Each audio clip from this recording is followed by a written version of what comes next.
Oh, yeah. I'm actually really, head cold and dried up. Hey, you're live. Oh, my God, I'm telling my life story, and here we are. What is going on, everybody? We got a little bit of a different setup here since the graphic is no longer Facebook approved. Oh, my God. Woo! You turn that off. Yeah, thanks a lot, Facebook. Zuckerberg, I'll be calling you after the show. Yeah. But, guys, we're coming to you live yet again at Casa de Kibbe here in Chattanooga, Tennessee. Another week in the books where we're able to come back, talk about the teams that we love and love to hate and hate to be a part of it sometimes. What do you think, Chase? Frustration, man. Oh, Frustration.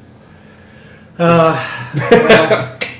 broken. If you want to, you're welcome to comment, like, share, please. We want to, once again, be your therapy group. Yes. We want any questions you might have of who we want to fire, who we're going to hire. Comment down below. Share us out. We want all your and your friends' opinions. We're salty too. Don't worry about it. We're real salty. Very. But usually Monday Monday or Tuesday, yep. At 7 p.m. Eastern Standard Time, we will be broadcasting live. This week, obviously, it's Tuesday. There was allegedly a game the Tennessee Titans played in last night. I don't know. Heard about it. But if you do enjoy our show or our website, please give it a share, some loving on the interwebs. Yep. Speaking of the website, we do have a Preds review by one Alan Pavlo, if I'm saying that correctly. Good try, Alan. If we say it wrong, our apologies. Yeah. Please correct us. He's got some straight up knowledge on the Preds. Also, there's going to be a Vols season final review for Chase from Chase Green here is already up. Put that up yesterday morning. Nice. Yep. Got to be at the game. It was more of a breakdown and some answered questions. Heard from some drunk fans. You know what you hear in and around your area. So it's one of those that answered some questions on Helton and things like that. So hopefully it can give you a little more insight and give you some right mindset of where the Vols are and how you should probably look at it. And that's something, we've been talking about ideas as far as we'll have some other guest writers as time goes on. Of course, we'll put our own spin on a couple things and our opinion pieces on the website for chat10sports.com. But chat10sports.com is a guide for all of our social media, our podcast. If you're not on our podcast right now, find that on Apple iTunes. You can also find us on SoundCloud if you prefer that route. But guys, it's something that as some people jump in here, I know Robbie Sizemore's jumped on saying, "What's up, guys? We're doing great. Hope everyone had a great Thanksgiving."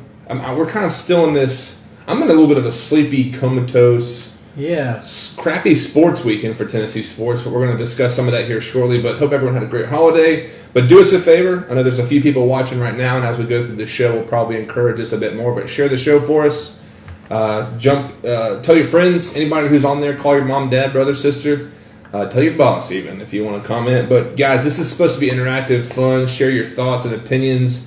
It's been a crazy week for Vols, for the Vandy game. Now here we're moving into it's like an annual coaching search. Yeah. Hopefully not an annual coaching search. Please don't say We're here 2 years in a row. But also for the Tennessee Titans, I know it's been a roller coaster of a season there. We'll get into that later in the show, and then, of course, close with agree or disagree. But also, a couple things here. Kibbe, I'm going to throw you a curveball. Braves make a couple big signings this week. Take it away for me there. Yeah, man. Josh Donaldson, veteran third baseman, stellar years at Toronto Blue Jays. He did pretty well at the Indians, out at the A's for a minute. Kind of, slumped off after having what was the best hitting season of any third baseman in a long time. But anyways, veteran bat, something I think, if nothing else, to help groom Camargo moving forward. Yeah. As his bat gets stronger, like I said, he was everything we needed him to be this year. But always when you get spanked like that by a really talented Dodger team, it makes you think, what do we have to combat that in the future? Also went out and got great catcher, Brian McCann. Braves fans will recognize that name. He'd been there before. He's been down in Houston. Good locker room dude. Going to be a great backup catcher for whenever T-Flow needs his knees rested because Suzuki's gone. Suzuki's gone. That made me sad because his name is Kurt. Pour one out for him on the kitchen table here. No, it's not. Also, Grizzlies are, as of the last time I looked, Memphis Grizzlies are in third place in the Western Conference behind the Nuggets and the Golden State Warriors. So I know it's funny being on Chattanooga's side. Kibby's from the western part of Tennessee. So I know football is going to start wrapping up here shortly, and we'll get into some Predators, some basketball, of course. Basket Vols coming in hot. Basketballs, man. Looking good. Yeah, had a good win last Wednesday over Louisville, but even playing bad against Kansas, we still took them to overtime. We shot 41% of the field and still took Kansas to overtime. So there's a lot of promise there. I think we're going to be good. Got some foul trouble. Grant had some cramps. It's just things like that. So we're going to be better. We're going to be good. Some depth. I mean, in the 2 games I've watched this year, I'm like, ooh, who's that? Yeah. And like, it's good. It's good guys. It's not just people we have to play. Yeah. We're gonna be good. We're excited about it. It's funny because I know Tennessee's going through a kind of an identity crisis in the fact that it's no longer a tennis or a football powerhouse. We're kind of moving and we're top 5 right now. Yeah. For basketball and Coach Barnes. I know Stoudemire. I want to say Amari Stoudemire, but who am I thinking of? Admiral Schofield. Yeah, I'm thinking of he's kind of same build. Sorry. Big bodies, and I mean they're able to own the court, but it's one of those things. It'll be intriguing to see what the basketball Vols can do. Not the Lady Vols. They're talking about basketball men, so we'll keep up with them. But guys, we're going to jump right into this thing, and it's some Tennessee Vols football. Kind of talk through the Vandy loss. Feel free to share your opinions on what your first initial reaction was as far as the game. We'll get into some of the coaching search, but guys, hit me with some info here. I know I'm going to pull up the stat line. It was, in my opinion, disappointment doesn't do it justice. And and we do this every week, guys, so we're preparing. I'm looking at stats. My first stat line I look at is the time of possession for teams. Tennessee Vols had 16 minutes and 54 seconds, and the Vanderbilt Commodores had 43 minutes and 3 seconds of offensive time of possession. That's usually for me the telltale sign of how did this game really go. Yeah. And through the rough weekend of Vols and then coaching search talk and then the Tennessee Titans losing last night, we're going to kind of unpack some things in case you've forgotten. But guys, give me your initial thoughts on the battle for Tennessee, as some of us are calling it. Chase was there. I was there. That is one of those games where I was so excited about post-Thanksgiving. Get to go up to Nashville, all some best friends in the entire world. We've got Thanksgiving spread out in the tailgate, down Murderers Row for all these Vandy fans. They got to, be behind the enemy lines, if you will, for the whole day. It's great to be there, riding around on scooters. I was just a happy kid. Yeah, I had 100% confidence we were going to win that game. Scooters. Bird scooters. Bird life, dude. I've heard about Bird game. Bird scooters are if you are in Nashville and you want to sponsor Bird scooters, first off, I'll just take free rides. That's all I'll take. Yeah. But it was one of those. I had a really good feeling going in, but so did they. You could definitely tell that Vandy had a confidence like they're not very good. Right. We're going to beat them. So this was disrespect. It is. It sucks that this used to be one of those like, at least we got Vandy. At least we got Vandy this year. But you know what? I still saw it that way. Obviously, I was wrong, but it's something I know. And we talked about this prior to the show, but the mix of Tennessee fans to Vandy fans, you were saying 65-35? Yeah, somewhere around there. It was, so a lot of orange. Yeah, it wasn't a packed out stadium. So it's one of those like when Derek Mason says, Nashville's our city, it's like, well, is it really? You can't even win the territory of your own stadium. Yeah. So they didn't even pack out a stadium. Yeah. And usually if the Vols are in contention for bowls or just even better at all, then it'll be like 80-20. Yeah. And it's a sold out. Like, because Vols travel. I mean, they do. People love to get UT in bowls, know, especially down in Florida, places, Texas, places. The Vols fans travel, and to be in the state capital, and even not pack out the stadium kind of shows you where our fan base is, I think, from a mentality standpoint. But it was really disheartening, man. It's 7-17 at the end of the third. Right. Kind of similar to the Titans last night. Yeah. You're in it, man. I know I was in it. I was like probably 2 in it, and then it's like somebody took a pin to a balloon and just like the air. I don't know what it is. If it's a lack of confidence, from inside, but you could tell there was no respect, as you said, from the Vandy side No. towards us. They didn't see us as a threat. Nope. Yeah. And you saw the eruption on Twitter yesterday with all of the players talking. Apparently, they had a come to Jesus meeting after the game, and a lot of cryptic tweets about people not buying in and this, that, and the other, and it's just like, well, dude, the time to buy in was a week ago. was like in June, Right. July when you signed with us. Like, why are we talking about buying in after we missed the bowl season? And I'm sorry, but if it took you to the end of the season to buy in, then I don't really want you here either. You know, Exactly. I mean, it was disheartening, man. A couple of comments coming in here. Steven Snyder saying that Tyson Helton, which obviously, if you're not aware, Tyson Helton is now the head coach of Western Kentucky, saying he bailed on Tennessee, so back to square one as far as offensive coordinator. Robbie Sizemore coming in saying typical Vols. The last few years we've talked a big game and then hit the field and quit. Steven Snyder coming in again. Tennessee did not want it, honestly. Nope. It was very hard to believe in it because I'm watching the game Saturday, and it's just like, well, you almost anticipated what happened for the sake of, I mean, there's for both Tennessee teams, but it's the back and forth of which team are we going to be getting? Yeah. Who's going to show up? Yeah, Jarrett Garantano's going to be great. I know offensive line play still wasn't quite there. As far as stat lines, let me pull up as far as rushing yards. Todd Chandler, again, has a quiet game, 7 carries, 88 yards, 1 touchdown. 7 carries. Jawan Jennings, 2 catches, 51 yards. Yeah, I mean, it's not anything to write home about. Yeah. But as far as for Tennessee, it was nothing to write home about. But then we moved to Vanderbilt. Kyle Shermer, 31 of 35, almost perfect as far as his efficiency. 367 yards, 3 touchdowns. Yeah, and spread the ball around. The thing about it was whatever receiver wanted to get open, they were getting open. And he did it well. I see C.J. Bowler, 6 catches. Lipscomb and had 8. Blazing Game, I'm sorry if I'm saying that wrong. 6 catches, so well over 60 yards for everybody there. But he also had 20 carries. Yeah. We went 7 and 5 between Tyler and Jordan, and as we said, we were in this game late. So I mean, with that line, you kind of have to keep defenses guessing. You can't keep dropping back and passing. Right. Yeah. And it's just the same lack of commitment to the run game that we've seen from both Tennessee teams this year. And it's just frustrating, man. Considering we had decent running backs. Yeah. Got to take something off of JG's shoulders. Let me ask you this, because I'm gonna. Do you think Pruitt in that game, and everyone watching as well, give us your opinions on this? Do you think Pruitt was ready for this to be over with? Maybe a little bit. I think, especially with the guys' mindset, because we all saw it. Like they kind of cashed out during the Missouri game or after the Missouri game.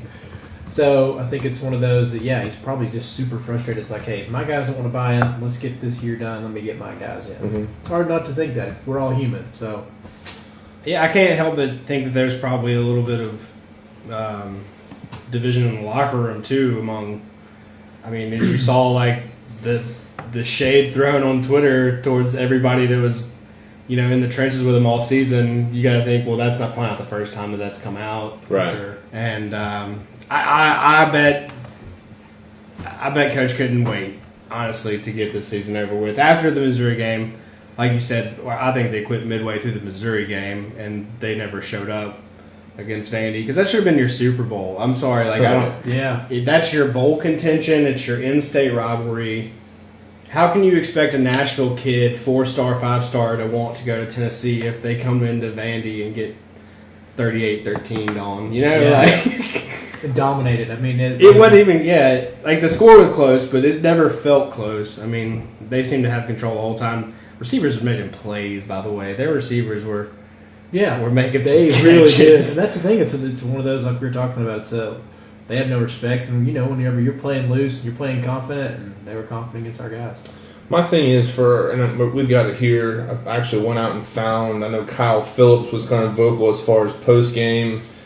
I think Pruitt is not quitting. He wasn't ready in the sense of quitting, but knowing what the drama was and knowing the reality of the situation inside the locker room. You didn't see much. He wasn't chewing anybody out. He wasn't trying to really go after players. It's just kind of those things. Hey, if we want to show up, I almost wonder if he put it in the players' laps and said, look, you do what you want to do. This is senior players. This is your last game. How do you want it to go? Yeah. But Kyle Phillips came out and says, answering as far as the inconsistencies with the Vols. He gave a bit of a lengthy, I'm going to jump through it here, but a lengthy response. He said, we did not show up every Saturday. That's a big problem for us. Inconsistent plays in all three phases of the game. It goes back to sustaining a level of high energy every single day and sustaining that level of execution every day, and the grit and the toughness. But he goes on to say we definitely have a young team with some new faces and trying to embrace a new culture with the coaching staff that's trying to bring us into. But everybody was not bought in. And that's what happens when everybody's not bought in. That's why you get inconsistent play. I think that's a huge, issue for, I don't know about the Titans as far as locker room issues, but for the young team of the Vols, I think we'll talk about some recruiting here. Actually, we'll talk some recruiting when they get into coaching, but I think this 2019 class, I know it's getting a lot of hype as far as what it can bring, but I think this could be a huge class for the sake of obviously change of faces, culture overall, and even just the desire. A lot of guys, even with Tyson Helton leaving, guys are still saying, look, I bought into a program, not a coordinator or a coach or anybody in particular. But what do you guys think as far as the talk of Kyle Phillips, what he said about the young team, not everyone's buying in, and then kind of what that means for recruiting? Yeah, I think what I want to see next year more from Pruitt is, I don't care if you are on the internet the highest recruited player or you are the guy that everyone thinks should start. Go out there and earn it, because he didn't have it. He didn't have it in his back pocket, so to speak, this year. As far as he couldn't go, okay, you come play, because he didn't have that guy this year. Yeah. But I want next year him to say, no one owns a spot. No one's guaranteed a starting role at any position, especially especially the ones we had consistent issues with in and out this week. I think that showed you this year how shallow our talent pool was, that he couldn't, because I know he's the old school football guy that we keep talking about. He's the old school guy. Prove it to me, man. And then the whole, no one bought in. Like the buying in, like I said, should have happened in July before the season started. And the fact that it's all coming out now, I feel like, talking about Pruitt wanting to be done with it, I feel like it was like a bubble that was on the verge of bursting. We got the big win against Auburn. We got the big win against Kentucky that kind of held us over, gave us a little bit to puff our chest about. But then in just the last two games, it just looked like they didn't want to be there. Right. It's definitely that. I mean, if you didn't see going into this year, we still have all Butch's guys. If you didn't see going into this year, what this year actually was just a transition year to get these guys out, establish a new culture, and get his guys in there. That's probably harsh for some of these guys, and they didn't like it. I get that. You're like, oh, we had a players coach that was, joking around, but this guy's just serious, likes football, and that's really about it. It doesn't sound, I'm sure he does. It doesn't sound like he's joking around. They always talked about how that's what Butch's part of his ways were, but it's not this guy. He's a totally different animal. I wonder, and I can almost empathize with the players, if I hear my head coach saying, hey, we need 25 guys to come and to be recruited here for us to really compete. It's like, well, thanks, coach. I appreciate it. It's kind of a slap in the face. Yeah, it is for Pruitt. It could have been like a prove me wrong. Yeah. At the same point in time, because there is like a sort of a playful trash talking that goes on from the coaching staff down towards the players, and sometimes that's what gets the kids to play up. It's like, I don't believe in you anymore. Like, you kind of have to. Different people react to different kinds. But of do you coaching. think his old school style, and maybe that's how he's going and approaching it, but it doesn't land with this young millennial mentality? There's a good possibility of a sense of entitlement. Speaking of coaching, the search for offensive coordinator, we're I know we're back to phase one, and you said you had Helton's number all year. You weren't really ever sold. I mean, I wasn't either, but it's hard to judge a man off of that offensive line, period, whether it be JG or Helton. But I mean, what would you have if you had your ideal pick of all the names? Who we got? Enos, Lindsey, McClendon, Kingsbury, Kitchens, Friend, McElwain.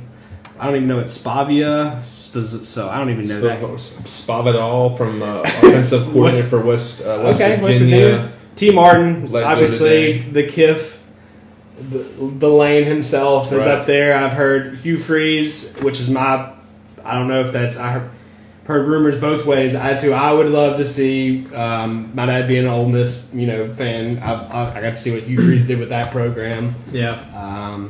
Who would you guys ideally? I think I'm going to put this up. My opinion for everybody watching. Let me know. There was SEC Mike on Twitter, who is Michael W. Bratton, said one thing to watch in Knoxville if Dan Enos does get the job. I would expect Jalen Hurts to follow him to Tennessee. Man. That's a big name. Obviously, at Alabama. Yeah. I think he's gotten a lot of bad rap as far as Tua and what Tua is. Tua's a unicorn. Yeah. His ability and his height and his power. I think the continuity that him and Pruitt could have together, and even offensively. I mean, there's a couple different guys that we're talking about here that Lane Kiffin's coached with him. I know there's probably the familiarity with Jim McElwain. Obviously, Will Friend, who I would be. That's the one guy I'm thinking. Not so much who do I want. I know who I do not want. Yeah. I don't want Will Friend. I don't want Jim McElwain. Cliff Kingsbury is basically, I think, unofficially sitting down and talking with USC. He's on campus, which was reported today on Twitter. I forget by who, but she had a very reliable source. Chip Lindsey, don't have a clue. I don't know why we would really be excited about him, but I mean, the good news is for me, and this is something I think we've got our head coach guy, and it's something I think that this, and we'll talk about this later in depth. I don't know the severity and the weight that this hire really carries for Pruitt. I think it's huge. Yeah. Because Pruitt's a defensive guy. Yeah. Make no mistake about it. He's a defensive. It's kind of like Vrabel. Like, they are really good at defense, but they need someone to call the plays, in my opinion. Right. On the offensive side, and it's not like the let's hire so and so's dad to be our fourth assistant coach on this college basketball team. Like, I don't think that Jalen Hurts alone is enough to give us Dan Enos. Right. And I'm not saying Dan Enos is bad. I just don't know that much about him. So I think we should look at this separate from the Jalen Hurts aspect. Yeah. Because it is, in my opinion, it's a huge deal. It's a big deal. I'm gonna hold on one second. I'm gonna put this up on the Facebook chat for everybody to see it. Yeah. But it's quite the list, and we've kind of broken it down with who they are, where they're from. But if you're watching right now, put your preferred choice. If they're not on the list, that's fine. But let us know what you're thinking as far as who you'd like to see on there. And then Chase, sorry, brother. No, you're good. Go ahead. With Enos, what you're getting, he was the OC at Arkansas from 15 to 17, I believe. You had his first year, they were number 2 in the SEC in total offense, scoring, and passing, of course. He's had some pretty good QBs up there, made some guys like Allen look pretty good. But I think he's getting a lot of tout now because of what he's done with Tua, we were talking about. And as Kurt said earlier, it's like, what are you going to really do with Tua? I mean, yeah, you're going to help him with reads, things like that, but there's just special talent. So is it one of those things like, are we just getting him because he's like, oh, look what this great QB, or is it this great QB got him where he is now? Right. Which there's so much that happens as far as. Yeah. I mean, look at Tom Brady and Belichick. Would Belichick be what he is without Tom Brady? And, exactly. I mean, it's all a game of inches, but it's also a game of good hires and so on and so forth. Yeah. So bring me the lane train. The lane train. Joey Freshwater back in Knoxville. No, got a couple comments coming in here. Craig Story coming in. I felt the Auburn offense that Lindsey's coaching is highly dependent on that, on having the right type of quarterback to run it. Michael Smith comes in saying Cliff Kingsbury, folks, he's good looking. Obviously, he can coach some football. In my opinion, as much as I would love to have him, I'm not gonna lie. My number one pick is Lane Kiffin. Yeah, I think it's something that much time has happened. I think that what he's done at FAU, we talked about this before, but taking a 2-10 win team or 2-10 record team and then winning 10 games the following year at FAU. I think it's, I mean, obviously he doesn't make the money he wants to make. He might live in South Florida, which is great, but for the love, I mean, going from Alabama to the FAU and then to a school like UT who's in that position where they need him, I think it would be the sexiest hire they can make. Yeah, but is also, he interested in it? I'm sure. I think the only reason he would ever come back to Tennessee was back in the head coach. I don't think he would play under somebody like Pruitt. That you want to talk about clashing and chemistry. Those are the antithesis of each other. That was what, 10 or 15 years ago, right? But I know, but I mean, I'm sure he's matured a lot. My thing. I hope so. I don't think he is. He's very much still Joey Freshwater. Yeah. And that's the thing. I don't want a coach that's on Twitter talking shit. Talking trash to random people. Like, I want my coach to have someone on the staff doing his very PC Twitter post.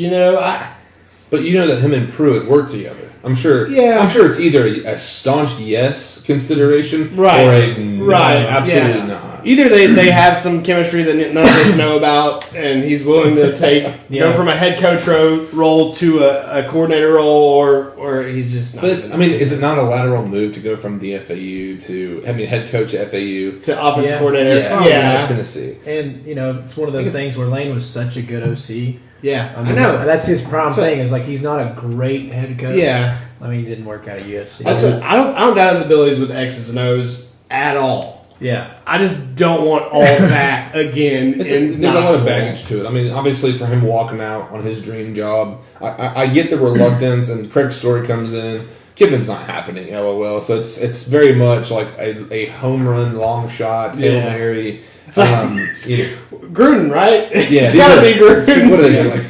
Kiffin room? I don't know how you even spin that, but my buddy Bagwell comes in, makes a good point. Pruitt wasn't on any social media radars for head coach until right before he was hired. I wouldn't be surprised if we get an OC in a similar fashion. He also says, and he and I were texting about this. Throw this out there. It's probably a longer Hail Mary than Lane Kiffin. He says, that being said, my orange bleeding heart wants Peyton Manning. Yeah. Everybody wants Peyton Manning every time. Way. He hasn't coached a down of football. Yeah. He isn't what now? He has not coached a down of football. Yeah. That's something that a couple of our buddies we were talking about as well. But it's something that I'd like to see him move into some type of quarterback's coach, something at some level. I'm sure he's making more money now visiting and signing books and whatever he does. But I hate to step on the dream. Commercial, was that the one? He's doing Brad Paisley and all that stuff too. Robbie Sizemore comes in. Kiffin will be a killer hire. Us fans will forgive the departure if he pulls the offense back together. But will Fulmer approve it? No.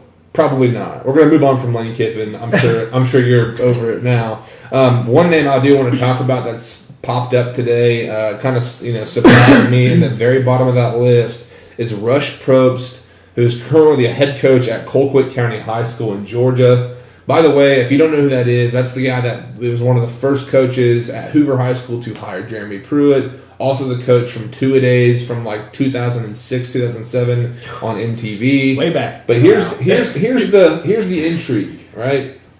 And the interesting part of it, as far as why Rush Probst would be a good hire, is the familiarity that he and Pruitt have together. They've worked together on staff. They've coached a team before. Of course, the roles have changed. I'm going to pull up his RockyTopInsider.com had this today, which really kind of intrigued me. So I wanted to give their blurb, and then we can react to it. Of course, they have a page-by-page option, which I absolutely hate this stuff, but Rush Probst, obviously known for, and if in case anyone does keep up with high school football, Colquitt County in Georgia, unreal. Yeah. That's where J.J. Peterson came from last year's class, and it's something too. I'm sure he knows how to recruit some players as well, which we all know. Tyson Helton brought in some good guys from the last couple of years as well.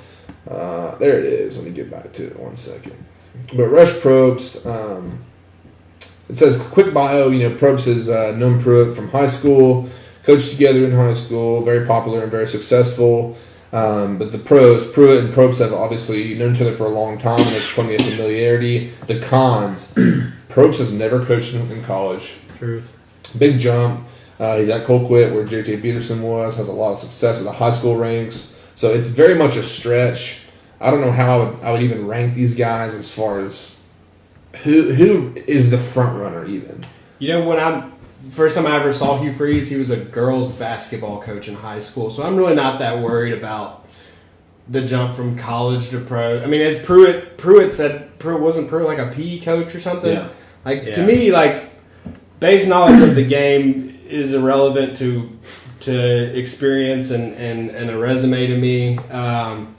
It's just hard to get that on a paper. It's just hard to judge. You could be the best coach on the worst coach on the best staff and the best team, and you get a dream job next year because you were part of that team. But what did you actually contribute?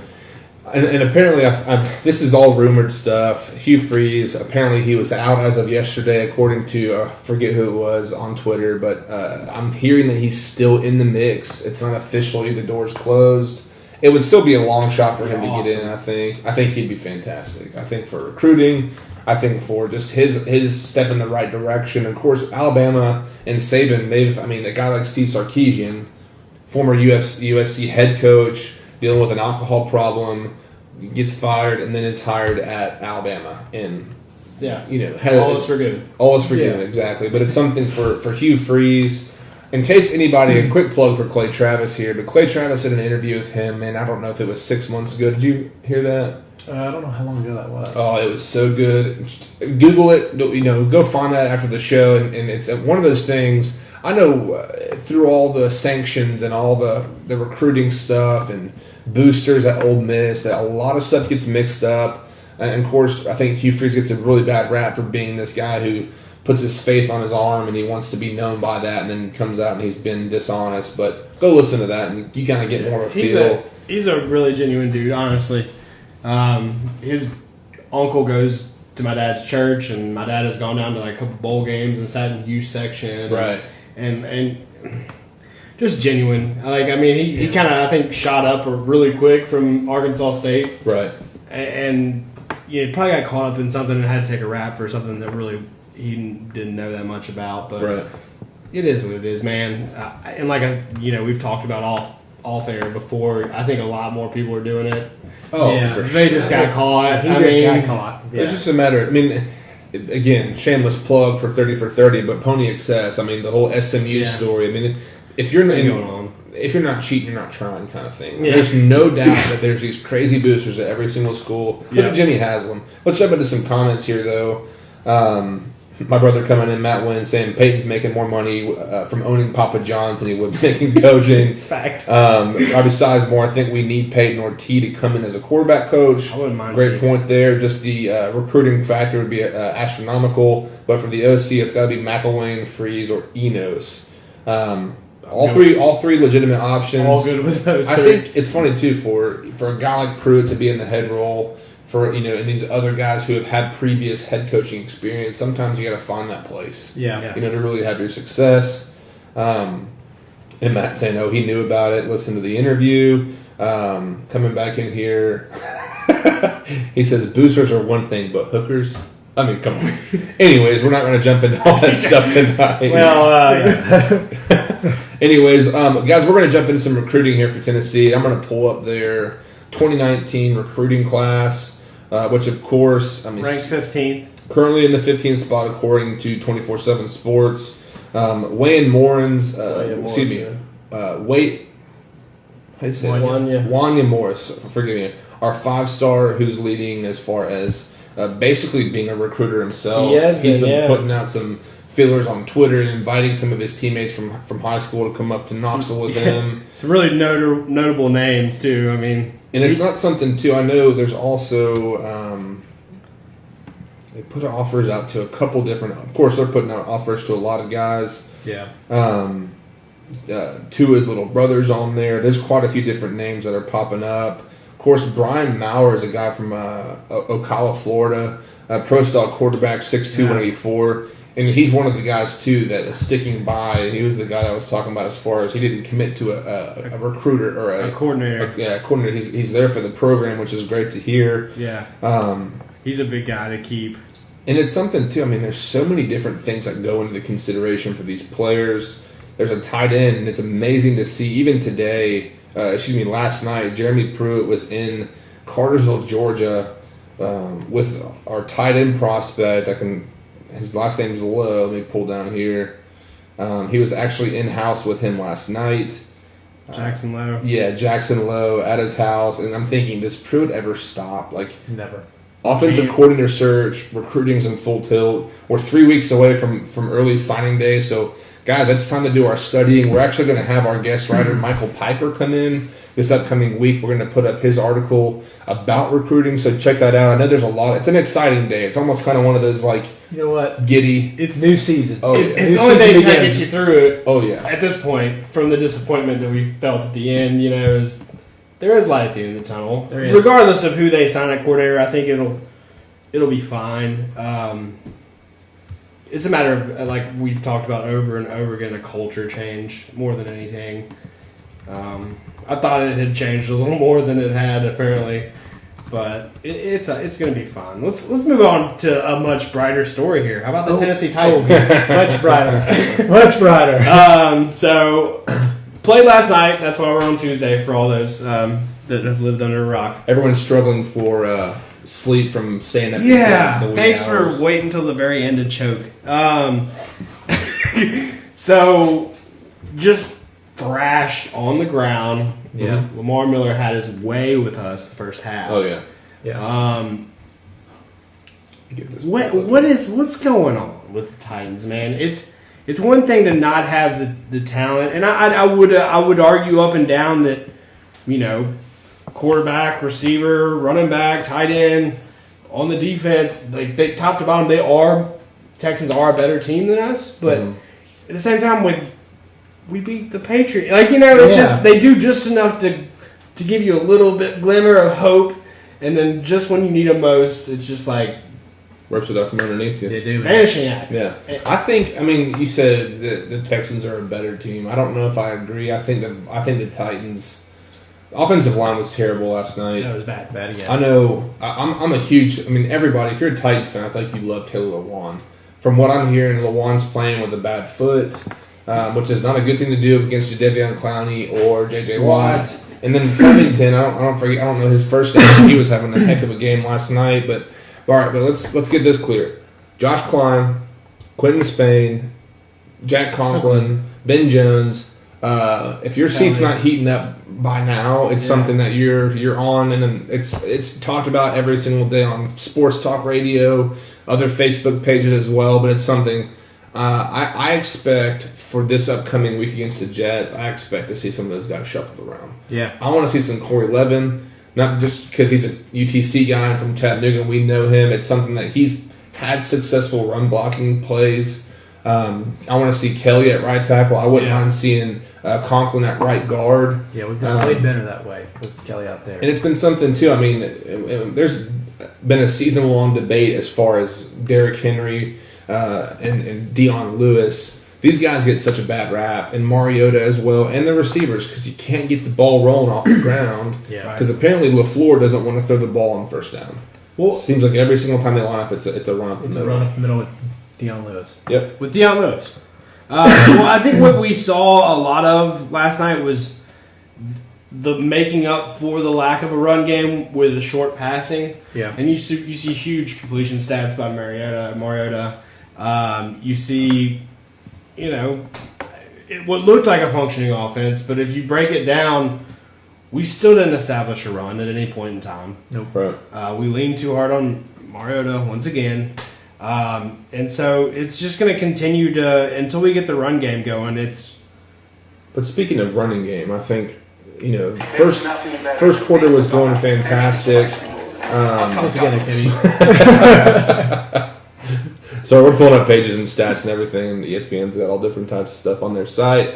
But first quarter's going great. Obviously, we're up 10-0. From what I understand, John McClain, who covers the Houston Texans for the Texas Houston Chronicle, I believe, it was quiet in that stadium, and then all of a sudden Deshaun starts playing his game, and then of course for some reason, I don't know why, Matt LaFleur decides to call a fullback dive at the 3 yard line to try and get a 4th and 1 conversion. And the game changed. If you saw the momentum swing, of course that next play was that 97-yard run by Lamar Miller. So it's kind of the 1-2 punch of the momentum swung back to even, and all of a sudden it's right back in the Texans' favor. It's one of those deals where everybody's like, oh, that's a a sketchy play call, and it's one of those where it was no surprise because we're always too cute. Right. Like we have Derrick Henry be vanilla as far as that goes. Run the ball with the guy that we have. Because you put up some stats, and we'll get to it here in just a minute. About, as much flack as we give Henry, and he does fall forward because he falls down at the 1 yard line. Right. On a 1 yard gain, but. For him, he's probably still going to get 1 yard. For sure. Yeah. And they sniffed it out. They knew it was coming because, once again, we're always too cute, so it's no surprise. But here's my thing. On that specific play, and you lined up, Dennis Kelly was next to Lawan. Fullback was Stalker, and then Henry's in the back. There's from the hash to the sideline, there's a solid 20 yards, right? Henry is known to be that guy who can make that corner, have the speed to get outside there, and just squeeze in a touchdown. Yeah. Or squeeze in that 2 yards that we need to get the first down. That's it. Just doesn't make sense. And it's one of those things. It made me kind of have a flashback of the LA Chargers game in London, where we go for this 2-point conversion, and it's just flat out stupid call. Yeah. Like, what are you thinking? And I'm thinking, Vrabel, you're the head coach, you're the head guy. You're on your radio with LaFleur. Hey, I'm thinking this. What do you think? Why are you letting that fly? And it's something I know Vrabel's been getting, about Paul Kaharski and Jim White, these guys that are there, press guys on the day of, and even the today's presser of just saying, what were y'all thinking? Why? And Vrabel's, of course, he's been the guy to say, hey, losses are on the coaches, wins are on the players. I'll take the blame.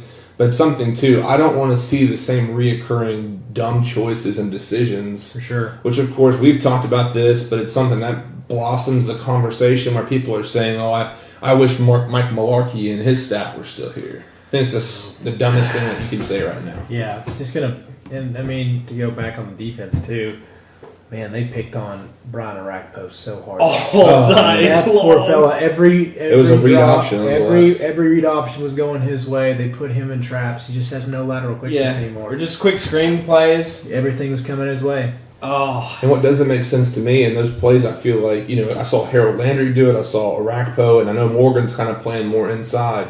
But every single play that a guard was pulling or a tackle was moving in some form or fashion, the defensive end or the edge player was shuffling down so far into this, the A gap and B gap. You're out of it. You're so far out of it. And I don't care. Landry's fast. We saw that in the Eagles game where I think Wentz rolled out to his right and he covered 15 yards in 2 strides, it seemed like. But that's a coaching issue to me. The secondary, again, Adoree Jackson got put on display last night. Demaryius Thomas, we talked about this as far as, deadline trades and everything, that Demaryius Thomas was a guy that we got kind of snuck out from underneath us. And I think he put Adoree Jackson on his heel a lot last night. He's the type of guy that puts Adoree in a bad spot. Big. Still doesn't have the speed that he used to. Still fast, so Adoree can't get around that all the time. Just a little too big for him, and 2 touchdown game, and it's just frustrating to watch, man. Because like you were saying, and if you're going to be Harold Landry and Brian Arakpo, you have to realize Carson Wentz is still a good athlete, but he's no Deshaun Watson. Right. You're a couple yards out if you're going to stay out. He's a different athlete. And he is. Whole offseason we talked about, Deshaun Watson's the next MVP. And they haven't even played a snap yet, but guys, 8 games straight. Unbelievable. It's unreal. And a couple comments, coming in here that asking what's the worst part of the Titans' loss. Of course, we talked about Derrick Henry, but getting rid of Derrick Henry would be stupid. We can't expect him to show out whenever this O-line can't happen. If we pass him off, he'll be on another team. Just like we talked about this before the show. Robbie Sizemore. If he goes to a different team, he's going to blow it up. Craig Story coming in here, the lack of faith in Henry is unreal. I don't get it. Yeah. Deuce, Robbie has the idea of making him a tight end. He'd be great. Anything. You got to have the guy in the field. I think that, he's not a one-trick pony. I know some people have said that as far as, he makes the outside, off-tackle runs great, but at the same time, let the guy run. Yeah. You got to get him, and he's another one. He's actually pretty solid pass catcher because you get him out in space. That's where he thrives, is just burning up on speed. And I think, like we've talked about before, is I think it was with Withrow last week talking about he had such a good offensive line that he could get out in space and run through freaking interstates. But he's.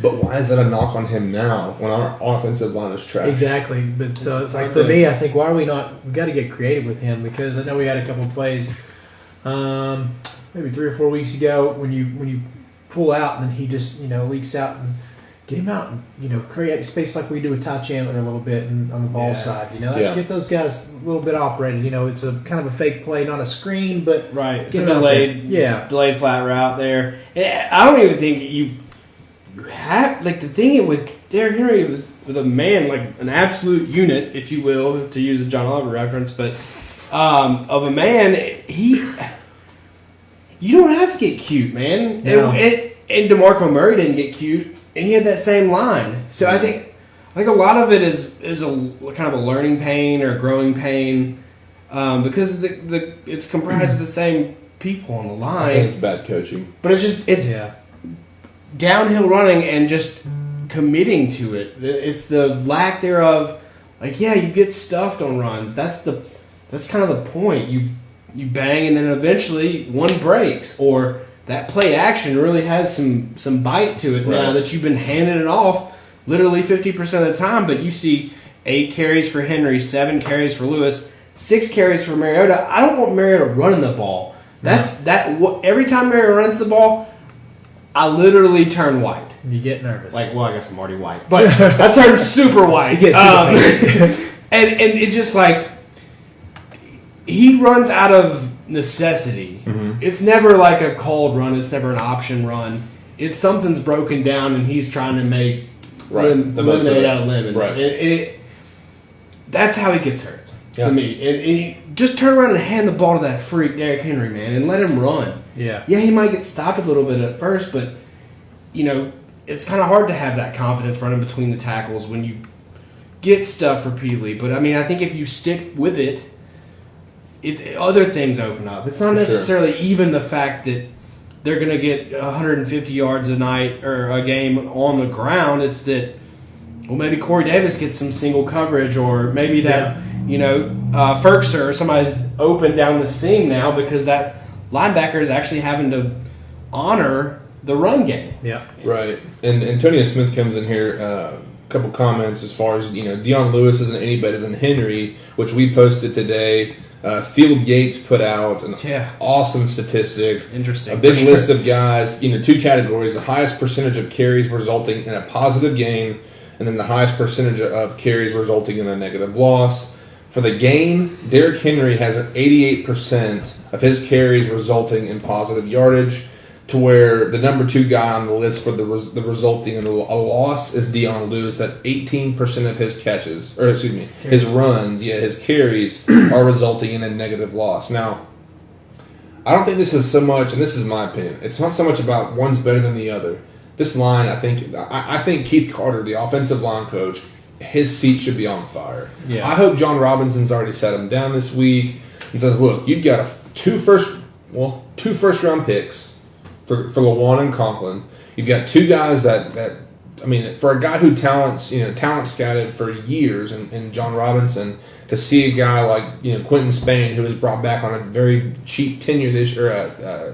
It was 10 years ago. Yeah, it was not a full-blown contract, but like Klein. Klein's getting paid some crazy money, and it's not happening. So we've seen it in 2016, 2017. This line can do it. Of course, they struggled last year. But like you said, DeMarco Murray wasn't doing anything special. It's just find the hole, block the guy in front of you. And here's my thing. I'll always go back to this until the Titans prove me wrong. Delaney Walker is so much more valuable to this team than anybody realized prior to the season starting. You just never realized how much that, like Kurt and I were talking about before the show, he was our blocker, our receiver. He was our number 1 receiver, probably our best overall blocker right now. And how many guys is he going to help chip? How many guys is he going to get, any sort of pressure that we're getting?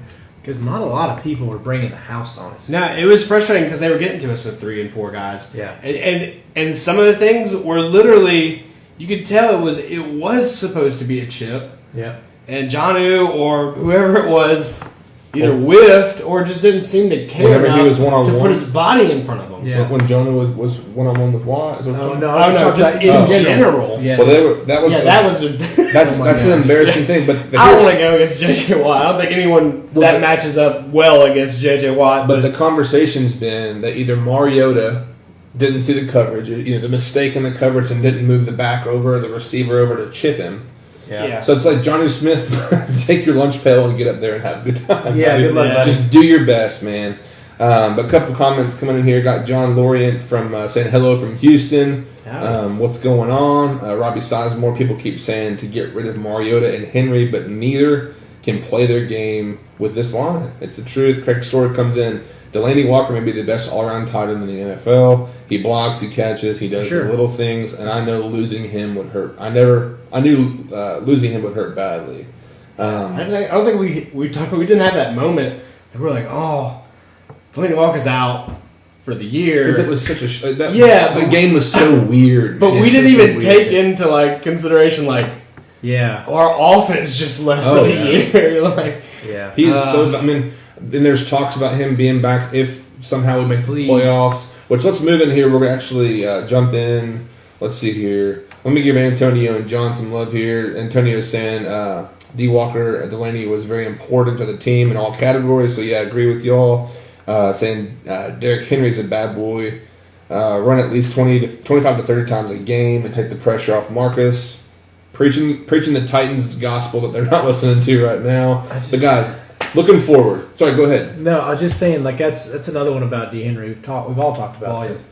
Volume. He's and just like you were saying, even if he gets stuck at the line, he eventually breaks one off. Right. I can't even tell you how many long runs he had last year. It's just where he makes his yardage up. Try to be a free safety looking at a full steam Derrick Henry running towards you. Yeah. No, thank you. Everybody bails. Everybody kind of bails. Asked Jalen Ramsey about that. Remember a couple of years ago, he just flat out ran over Jalen Ramsey. So I mean, there's proof in the pudding. I think John Robinson knows that.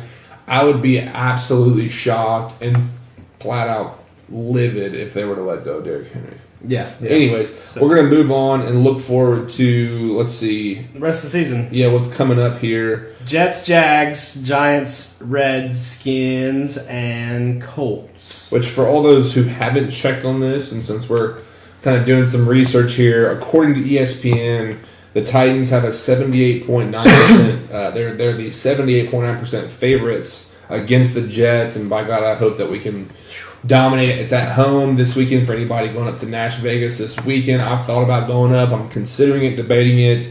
But also interesting, against the Jags, we're a 64% favorite. Against the Giants, a 58%. Redskins, 60% favorite. And the Colts, we aren't the favorite, but we have a 46% chance as of today to win that game. My question to you two guys and everyone watching at home, what do you need to see against the Jets to restore faith in the Tennessee Titans? That has to be a blowout. Has to be a blowout. Define blowout. I mean, we're talking 10 points, 21 plus. 21 plus. I mean, honestly, this is a bad Jets team. I don't even think Darnold's not even playing. Yeah, and I mean, Josh McCown played pretty well, and I think that might have been just one of those things where he took all of his medication at the nursing home that morning, came out, and decided I'm going to play really well against the Patriots. He had his time, but yeah, I think we really need a blowout. What do you think, Curdy? No, it's not even like we want it, we need it. It has to be a blowout. If it's close to this Jets team, then I have given up faith the rest of the way out.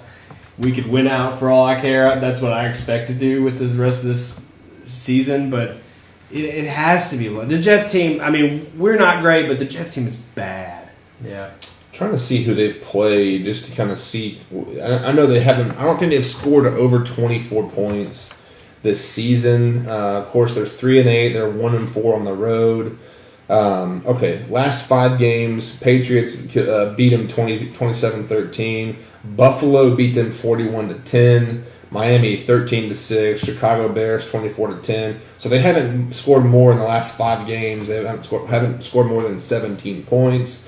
For me, I want to see, and I mean, I love the guy. Again, I think he's playing hurt, but I think guys like Lawan and Paul Kaharski on 104.5 The Zone midday, 180 today, made the good point of who is on the offensive side of the ball that has a voice, a leadership role in a place like Lawan. Lawan's the one guy who's really a vocal guy, and then who else is there? Yeah, I mean, that was Delaney, man. It was Delaney. I think that's another one that, to tip it on Craig's point, I think that might have been why he was the best all-around tight end. Mm-hmm. He was your vocal leader. I mean, I don't know how much Gronk is. I don't know how much Travis Kelce is. I don't pay enough attention.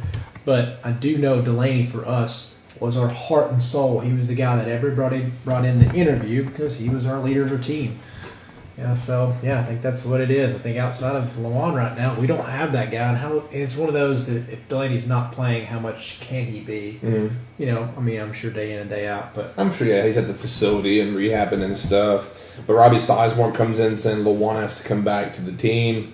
If we have no blocking, we can have no offense. This line has to step up. Marcus Mariota can have a good game.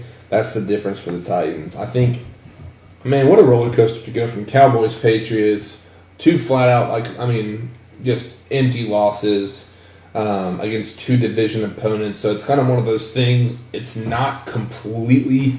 I know some people have kind of shut down and said there's no hope. There's no reason for us to even watch the games anymore. Let's tank for Tua or whatever you want to say it. No. There's so many things that happen, and here's my thing too. We can still win out.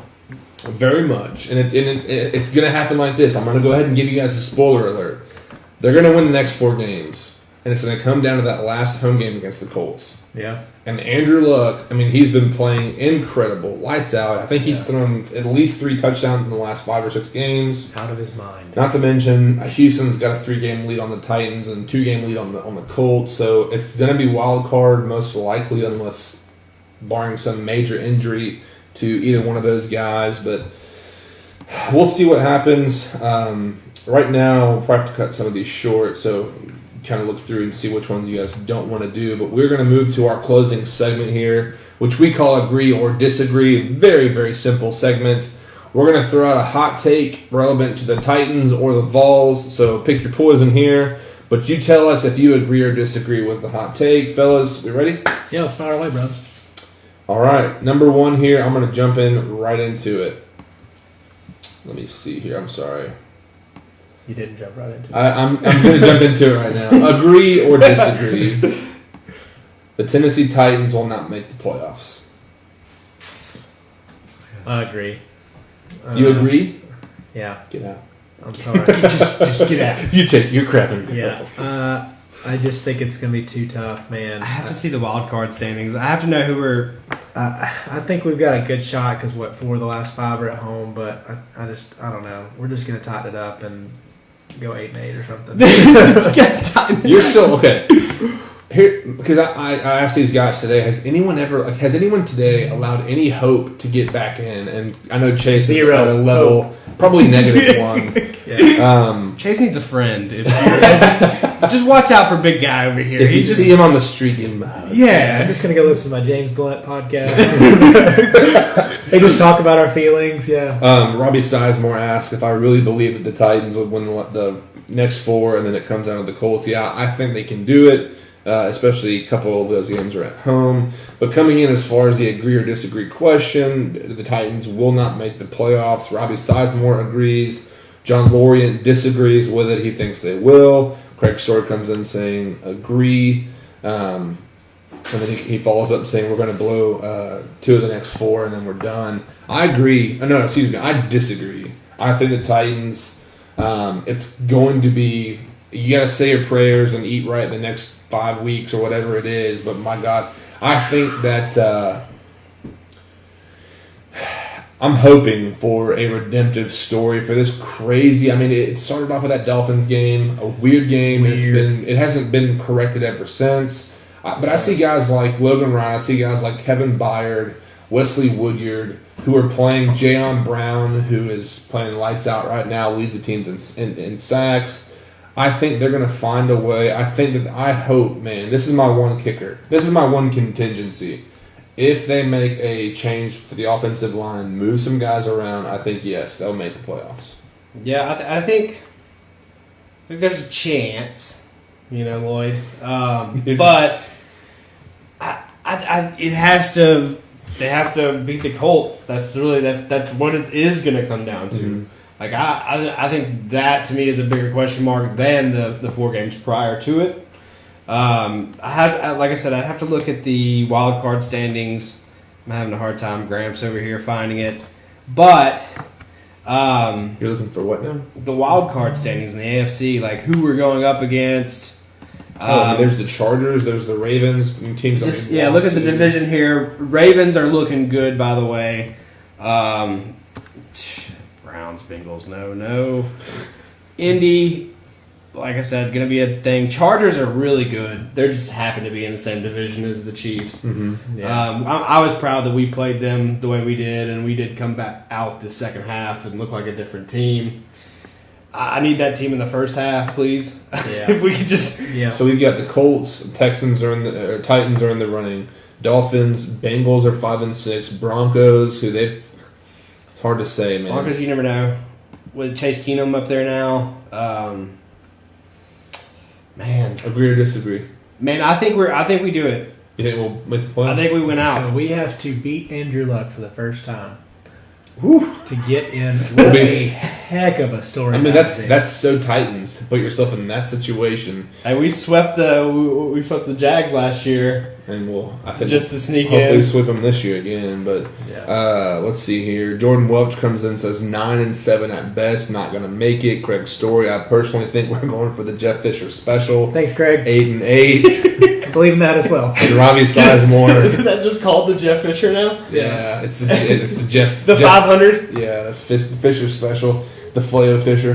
I think they blow 2 of the next 4 and they beat the Colts. Oh man, that would suck. They lose 2 of the next 4 and then or just that like would be so tight. 2 or more of the next 4 and then just demolish the Colts. All right, let's see matter. here. We're gonna probably have to blow through these. Let's see. All right, I'm gonna put this one up here. Number 1. Agree or disagree, everybody. This is a Titans relevant again. Keith Carter, the Tennessee Titans offensive line coach, will not be back next year. You go first. Ooh. Okay, so big shoes following Russ Grimm. Not even that, but Malarkey is now an offensive lineman. Coach, yeah. Where's he at now? Pittsburgh, but he's also he was an offensive lineman. He's big line guy. That was his emphasis. Yeah. And I think that's why our run game was so good. So big shoes to fill. I think if you've got to fire somebody on the offensive side, and I don't think it's Matt LaFleur. I will still think stand by Vrabel and LaFleur. I think they're both great hires. I think they are the people to lead us to the promised land, if you will. I think he's gone. I agree with that as well. I think as far down as we've fallen, I mean, it's not like you can't find anybody better. Right. I just think it'd be too easy just to find somebody as good or better. I'm not sure, of his connection to Vrabel, but obviously Malarkey was gone because he was unwilling to part with Robiscuits, and I think we're better for it, obviously, but I hope, sure. I believe, I know Vrabel knows how the league works. It's a business, but Keith Carter, I mean, I honestly wouldn't be surprised if he stayed for the sake of, you got to simplify the scheme, I think. I think it's getting too complicated as far as, just block the man in front of you. Period, point blank. They're not getting the push, which I think that is a direct result of the practice that they're putting in as far as going against the sleds or whatever they're doing. To make my statement, I think he will be gone. Yeah. Unfortunately for him. Let me get the next one here. All right, let's get this one. I'm not going to tell you guys until I post it. Agree or disagree, Jeremy Pruitt's choice for offensive coordinator will make or break his tenure as head coach for the Tennessee Volunteers. 100% agree. 100%. Yeah, because, like I said, he's a defensive guy, man. It's not even like on paper, or you remember the Schiano meltdown we had, if the fans react well to it or if the team takes well to it, from a play calling standpoint, he has to have a good OC. Mm-hmm. And I think that that literally our program hinges in this OC hire. I don't think it's just his name and his legacy. I think it's our whole program for like another. I think we've seen what a carousel of coaches will do to a program. Yeah. Can we not all agree that we've seen the ugliest of ugly when it comes to the carousel? So I don't want to. I want. Can I just get off the carousel, please? Yeah. Let's get somebody Stop and this just stick with them for 3 years. Just let them, one staff have their guys, their recruits for 3 years, and then let's start trying to chop heads, because Tennessee Vols fans, as much as I love you and I am very much you on the inside, you are the least logical human beings alive, and y'all go straight for the throat of the coach, and it's not always on the coach. Right. There's so many different things that go into a successful football team. He's about to go full Alex Jones over here. Vols fans! But Steven Snyder comes in and says T. Martin comes to Tennessee for OC. I'm okay with it. I'm not, bro. Yeah? Here's my It's thing. not Steven, I ain't trying to throw no shade at you, buddy. But I think if T. Martin comes, I think that puts Pruitt in a bag and throws him off the side of the dam, and he floats to the bottom. Yeah, I think T. Martin and here's the thing. I know there's Cliff Kingsbury is at USC. They've probably lined him up to be hired for their next guy. The glove fits perfectly. USC and a young, strappingly good-looking guy in LA. It's like spread offense. yeah, I mean that's so USC it hurts. Yeah. But I think T. Martin being stripped of his play calling duties, we've already been there this year. Tyson Helton, I mean, if they had another option, I think if Pruitt was an offensive guy, I think he would have taken over halfway through the year and just said, look, I got this. Yeah. Craig Sword comes in, makes it, so he agrees that it'll make it. I'm not worried about defense with Pruitt in charge. He has to find the right OC. If you don't think OC matters, Look at Fulmer. ask Fulmer about claw fence. The claw fence. So the claw fence is what killed Aaron Foster. So when they changed OCs, that's what got Fulmer fired. So whenever Cutcliffe left. Sure. So Yeah. the claw fence kept Aaron Foster from being the Who's leading it? rusher in Tennessee history. Clawson? Is Yeah. that what claw fence? What was Okay. yeah. I haven't heard this reference before, so Check it out. So it's History lesson. yeah. So I mean, I was there. I remember very vividly those years, but But with that, it's going to make it or break it, man. Yeah. Because we have to find somebody, and we can't keep doing the coaching carousel. What if we just hired T. Martin, which I don't think he would work out. Right. Sorry to once again throw shade at L. Steven here. But T just would not work out here. I don't think he's a very good Quarterback coach. Yeah. Sure. Play calling. if he comes in that capacity, I think we're home run. Yeah. But he's going to be. Well, I he's think gonna Chris settle in. Winkie. Yeah, Chris Winkie, I think, is going to be sticking around. I think I'm all good with that. Yeah, I mean, T. Martin, I think the loyalty as far as 98 championships, great. But how did he get the USC job if he didn't have a little something? That's all I'm saying. Yeah. His recruit. I mean, he's a great recruiter. I think he can come in as some type of something, but I don't think it's going to be They OC. took a shot. Guys, I'm going to throw this quick. Get what you got. Agree or disagree, for all the Titans fans, Matt LaFleur is a rich man's Terry Robisky. If that makes sense. I mean, Can you expound, please. All right. So Robisky's a poor man's version of Matt LaFleur. I mean, he's not somebody that's going to blow you away with his play calling choices, his decision making. I think there's a reason. Yeah, let me pull this one down because that's probably not the most sensible way to put it.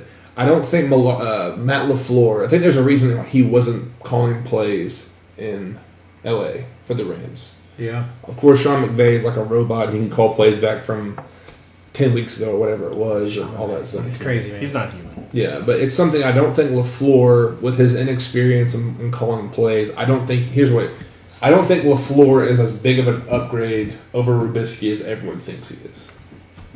Do you agree or disagree with that? I disagree. I disagree. I'm a LaFleur guy. I think his track record speaks for itself. I think he's been around successful franchises long enough to pick up on what it is that makes it tick. I'm not out on LaFleur, and I'm not out on our line either. I'm not saying I think it's being out on him. I think it's a chemistry thing. I think it's a learning curve. It's the same line that did well. It's just a different scheme. Yeah, but Luke Stalker's not the reason that they didn't get that first down. That's a bad. Yeah, there are two guys waiting on him. That's what I'm saying. It's a bad call. It's a terrible call. You're within the 5-yard line, and you got probably 8-7 guys in the box. A little too cheeky. Why would you do that? And even in LA, what a terrible call for that. That 2-point conversion. I'm not out on LaFleur by any means. I think Robisky, for his inability to change his scheme, and if there's 9 guys in the box, we're gonna call our running play and run it. That's just stupid. But I'm all for it. I think LaFleur. I guess it's a bad way for me to put it. I apologize, but it's something that LaFleur. My point is, I agree with this statement. LaFleur still has a lot to prove. Oh yeah, for sure. And I think his dumb decisions last night. I think that you can't put all the losses on him or anything like that. Yeah. But there's times where he's gone kind of rogue and what were you thinking? Yeah. What do you think? I agree with that. It's his first year as an OC anywhere, correct? Yeah. Well, he was OC with the Rams, but didn't call plays. Yeah. So quarterback coach everywhere else before. Exactly. So I'm gonna.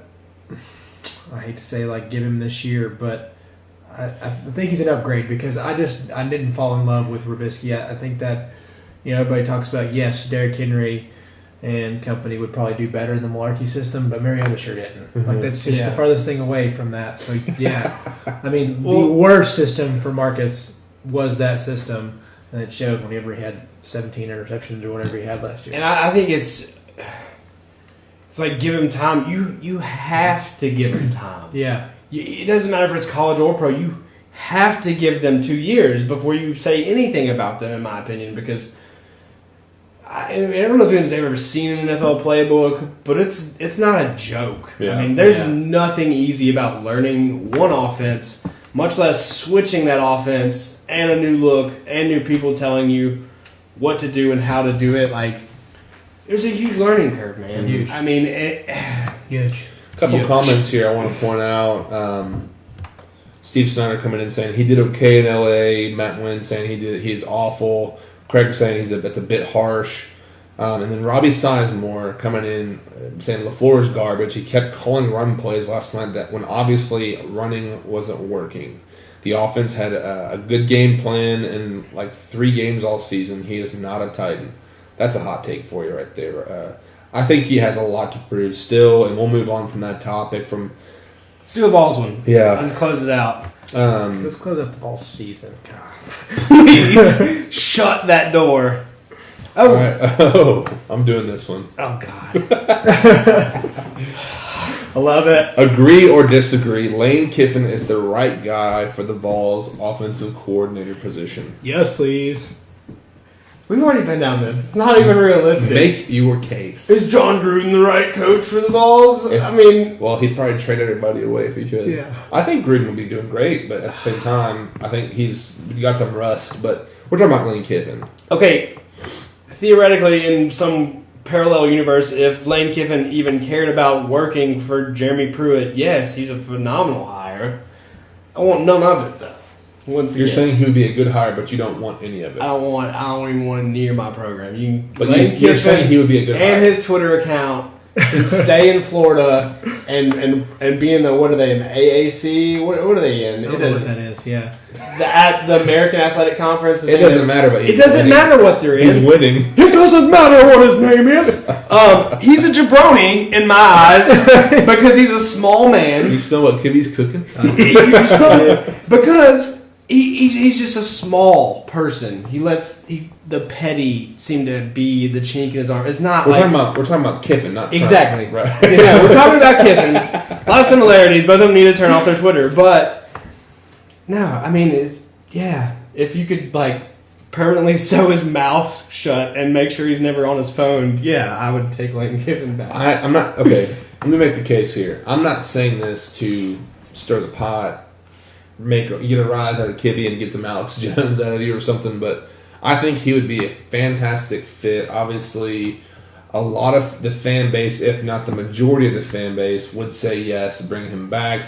If you can recruit guys to FAU, and for a guy like when Pruitt's saying, "Oh, the Tennessee T is a brand," it is, and believe in the brand, and for Joey Freshwater to get on board with that and recruit some guys to the brand, that's the chink to it. That's the fall through. Is will he lower what he thinks his worth is to go back to a coordinator? But you don't think Fulmer or Pruitt would sit him down and say, "Listen, this cute Twitter I don't think Fulmer wants anything to do with Kiffin." And that's something Steven comes in and Snyder says, "Agree, but Phil won't let it happen." You're probably not wrong, but seeing how we're talking about hot takes, I could see him turning. I mean, not like making Jarrett Garantano this, Tua Tagovailoa or whatnot. But it's like, I think he would be fantastic for the program. What is for the sake of what he could? What does Jimmy Haslam think? That's really what matters. I think at the end of the day, doesn't it? Just playing. I think Big Phil canceled that one out. About time. Yeah, I think Big Phil's got that. You say Jimmy Himes or Jimmy Haslam? Haslam. Okay. I'm hearing two different things, sir. But I think as far as pipe dreams go, and the Vols fan base are the best at pipe dreams. Let's be real. If there's anything that we're the best at, it's unrealistic coach hires and then blowing them up to be something when they're absolutely nothing. There's nothing. Trackers. Yeah. Get out the flat trackers. There's nothing going on with Kiffin. Sure. In some fantasy world, it would be awesome to have him calling plays for our offense. Mm-hmm. Yeah. So you agree? Yeah, I mean, you're not just saying that like no, I really am because and it's another one. How much does the talent have to do with how good he was at Alabama? Right. But I mean, just watching that man, he's a magician. He's a great coordinator. That is his. Yeah. That is his. That's what he needs to be doing. That is his, if he wants to be the best at a job, that is his best job. He is a all right coach. He's a pretty good coach in mid-major conferences. But he's not a good coach. He's not a good head coach. And that's the thing. It's all about ego for those guys, too. And I get it. We all want to be the leader. We all want to be the big dog. I think Kiffin, if he can humble himself and get down to, and he's cool with being an OC and really making a name for himself, I think the OC job at Tennessee was the best thing for him. For sure. Well, we're running a little bit late here, folks, but do us a favor. Like our Facebook page. Share this broadcast with your friends. Invite them to come in. We'll be here next week, Monday, 7 p.m. Eastern Standard Time, as we do every single week. Find us on chat10sports.com. Got weekly posts going up, blog posts. You can also find our podcast. Search Chat 10 Sports, just like you see it on our Facebook page in the search bar for Apple Podcasts. But also, folks, got another week coming up. Unfortunately, or kind of fortunately, the Vols are done. Yeah, if you can see our beautiful graphic here. But we're here talking Tennessee sports, everything in between as well, every single week. So if you have questions, comments, concerns, find us online, guys. Another week in the books. Pleasure. Thanks. Have a great week, folks. Have a good weekend, guys.